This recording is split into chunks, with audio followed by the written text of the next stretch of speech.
Morning student, this is time your Hindi class. I am your Hindi teacher S K. Upadhyay. आज के lecture में हम लोग क्षितिज गद्यखंड चैप्टर 2 लहासा की ओर पाठ की शेष व्याख्या को आगे पढ़ेंगे और उस व्याख्या को पूरा करने के बाद उस पर आधारित बोधात्मक प्रश्नों को भी हम लोग बोधात्मक प्रश्नों का उत्तर देंगे। दूसरे दिन हम यहाँ लेखक अपने विषय में बता रहा है। दूसरे दिन हम घोड़ों पर सवार होकर ऊपर की ओर चले। डांडे से पहले एक जगह चाय पी और दोपहर के वक्त डांडे के ऊपर जा पहुँचे। हम समुद्र तल से 17-18 हज़ार फीट ऊंचे खड़े थे। हमारी दक्षिण तरफ पूरब से पश्चिम की ओर हिमालय की हजारों श्वेत शिखर चले गए थे, यानी उस पर बर्फ़ पड़ी हुई थी। भीटे की ओर देखने वाले पहाड़ बिल्कुल नंगे थे। न वहाँ बर्फ़ की सफ़ेदी थी और न किसी तरह की हरियाली। उत्तर की तरफ बहुत कम बर्फ़ वाली चोटियाँ दिखाई पड़ती थीं। सर्वोच्च स्थान पर डांडे के देवता का स्थान था।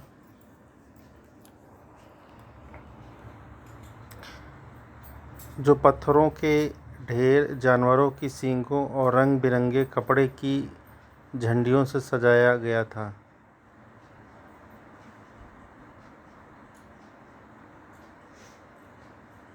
अब हमें बराबर उतराई पर चलना था। चढ़ाई तो कुछ दूर थोड़ी मुश्किल थी, लेकिन उतराई बिल्कुल नहीं। शायद चढ़ते समय दिक्कत होती है और कहीं भी ऊंचाई पर से जब नीचे आते हैं तो उतनी दिक्कत नहीं होती, लेकिन उतराई बिल्कुल नहीं। शायद एक और सवार साथी हमारे साथ चल रहे थे। मेरा घोड़ा कुछ धीमे चलने लगा। मैंने समझा कि चढ़ाई की थकावट के कारण ऐसा कर रहा है और उसे मानना नहीं चाहता था। धीरे धीरे वह बहुत पिछड़ गया और मैं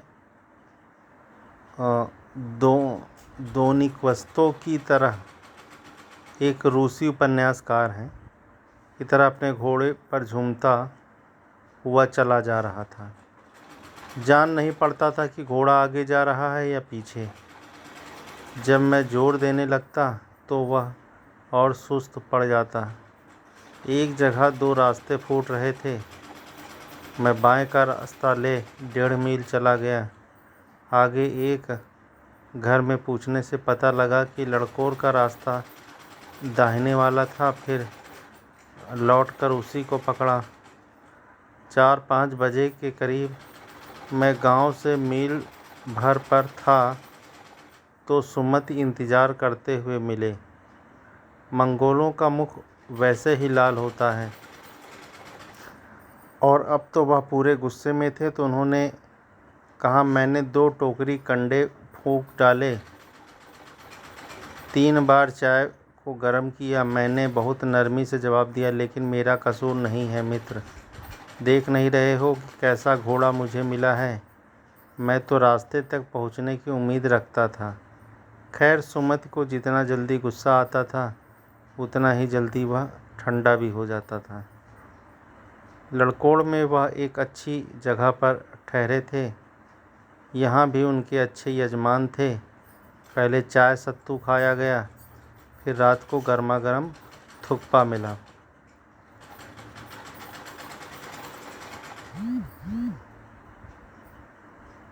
अब हम तिंड्री के विशाल मैदान में थे, जो पहाड़ों से घिरा टापू सा मालूम होता था, जिसमें दूर एक छोटी सी पहाड़ी मैदान के भीतर दिखाई पड़ती है। उसी पहाड़ी का नाम है तिंड्री समाधि गिरी। आसपास के गांव में ही सुमत के कितने ही यजमान थे। कपड़े की पतली पतली चीरी बत्तियों के गंडे ख़त्म नहीं हो सकते थे, क्योंकि बोधगया से लाए कपड़े ख़त्म हो जाने पर किसी कपड़े से बोधगया का गंडा बना लेते थे। वह अपने यजमानों के पास जाना चाहते थे। मैंने सोचा तो हफ्ता भर उधर ही लगा देंगे। मैंने उनसे कहा कि जिस गांव में ठहरना हो उसमें भले ही गंडे बांट दो, मगर आसपास के गांव में मत जाना। इसके लिए मैं तुम्हें लहासा पहुंचकर रुपए दे दूंगा। सुमत ने स्वीकार किया। मतलब उसका जो नुकसान होगा वो लेखक ने कहा कि मैं उसकी भरपाई कर दूंगा, तुम्हें परेशान होने की ज़रूरत नहीं है। दूसरे दिन हमने भरिया ढूंढने की कोशिश की, लेकिन कोई न मिला। सवेरे ही चल दिए होते तो अच्छा था, लेकिन 10-11 बजे की तेज़ धूप में चलना पड़ रहा था। तिब्बत की धूप भी बहुत कड़ी मालूम होती है। यद्यप थोड़े से मोटे कपड़े से सिर को ढांक लें तो गर्मी ख़त्म हो जाती है।